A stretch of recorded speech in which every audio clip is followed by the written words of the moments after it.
Hello दोस्तों, स्वागत है आपका कहानियों की दुनिया में। आज हम परी के वरदान की कहानी के बारे में जानेंगे। तो चलिए शुरू करते हैं।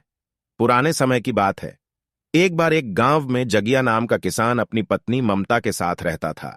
जगिया पूरे दिन खेतों में मेहनत करके शाम को अपनी फसल शहर में बेचकर अपने घर का गुजारा करता था। ममता भी अपने पति जगिया का हाथ बटाती थी। उनकी जिंदगी अच्छे से गुजर रही थी। एक दिन उनके घर में बेटी का जन्म हुआ। जगिया और ममता बहुत खुश थे। उन्होंने अपनी बेटी का नाम मनु रखा। सब ठीक ठाक चल रहा था, लेकिन एक दिन अचानक जगिया की तबीयत बिगड़ गई। डॉक्टर ने बताया कि जगिया को हैजा बीमारी हो गई है।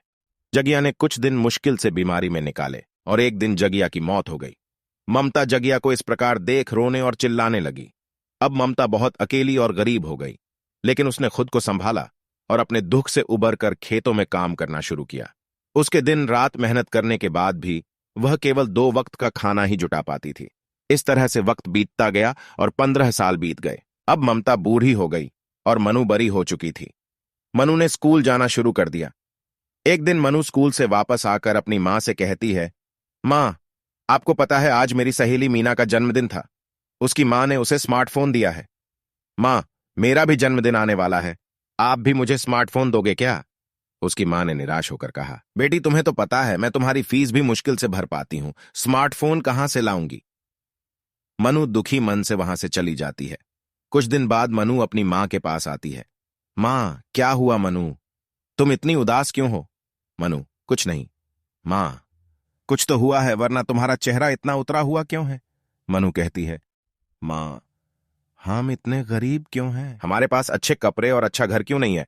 और मेरे पापा क्यों नहीं है? मां कहती है, बेटी, आज तुम ये सारे बातें क्यों बोल रही हो? हम गरीब हैं, ये तो ऊपर वाले की मर्जी है। मनु कहती है, मां, तुम हमेशा ऊपर वाले का बहाना करती हो। मेरी सारी सहेलियों के पास अच्छे अच्छे कपड़े और महंगी चीजें हैं और मेरे पास कुछ नहीं। आपने आज तक मेरे लिए 2 वक्त के खाने के अलावा किया ही क्या है? आपकी वजह से मैं भी गरीब हूं। आप किसी काम की नहीं हो, मेरी कोई भी इच्छा पूरी नहीं करती हो। ऐसा कहकर मनु वहां से रोकर भाग जाती है और एक पैर के नीचे जाकर रोने लगती है और कहती है, हे भगवान, आपने हमारे साथ ऐसा क्यों किया? आप हम जैसे गरीबों की मदद क्यों नहीं करते हो? और वो फिर से जोर जोर से रोने लगती है। उसी समय परीलोक से निकलकर माया परी आसमान में उड़ रही थी। तभी उसने मनु की सारी बातें सुन ली। माया परी नीचे उतरकर मनु से कहती है कि बेटी, तुम्हें रोना नहीं चाहिए। अमीर या गरीब होना ये सब तो नियति का खेल है, इसे कोई नहीं बदल सकता है। तुम रोना बंद करो। मनु परी से कहती है कि मेरी मां मेरी कोई भी इच्छा पूरी नहीं कर पाती है और हम हमेशा गरीब ही रहेंगे। मनु फिर से रोने लगती है। मनु को रोता देख परी मनु से कहती है, तुम रोना बंद करो और मेरी बात ध्यान से सुनो। मैं तुम्हें एक वरदान देती हूं कि तुम्हारी मां जब जब रोएगी तो उसके आंसू मोतियों में बदल जाएंगे और उन्हें बेचकर तुम अमीर बन जाना। लेकिन एक बात हमेशा याद रखना कि अगर तुम कभी रोई तो तुम पहले जैसी स्थिति में वापस आ जाओगी। परी की बात सुनकर मनु खुशी खुशी घर चली जाती है और अपनी मां को भला बुरा कहती है कि मां, तुम दुनिया की सबसे बुरी मां हो। तुम कभी मेरे बारे में नहीं सोचती हो, सदैव अपने बारे में सोचती हो।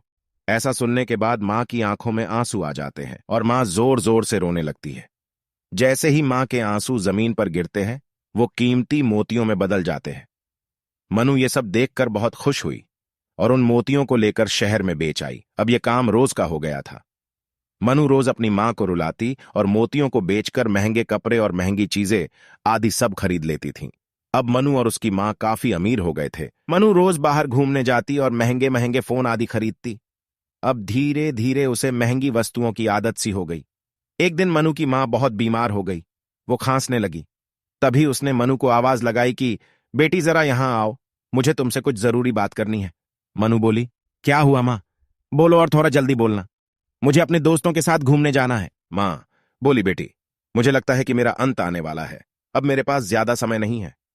मैं तुम्हें बताना चाहती थी कि मैं तुमसे बहुत प्यार करती हूं और तुम मेरी और तुम्हारे पिता की इकलौती खुशी और सबसे खास हो। बेटी, मुझे माफ कर दो, क्योंकि मैं तुम्हें ऐशो आराम की जिंदगी नहीं दे पाई। मैंने तुम्हें पालने के लिए बहुत मेहनत की, लेकिन अफसोस कि मैं असफल रही। इतना कहकर मां जोर जोर से रोने लगी। ये सब सुनकर मनु का दिल भर आया और उसकी आंखों से आंसू बहने लगे। जैसे ही उसके आंसू गिरे, सब कुछ पहले जैसा हो गया। वहीं गरीबी और टूटा फूटा घर।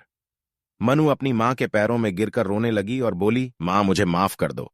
मैंने तुम्हें बहुत दुख दिया है और बहुत रुलाया है। मुझे माफ कर दो। अब कोई भी मोती मेरे लिए आपके आंसुओं से बढ़कर नहीं है। इतना कहकर मनु अपनी मां को गले से लगा लेती है। सीख। माता पिता की तुलना किसी भी मोतियों से नहीं की जा सकती है।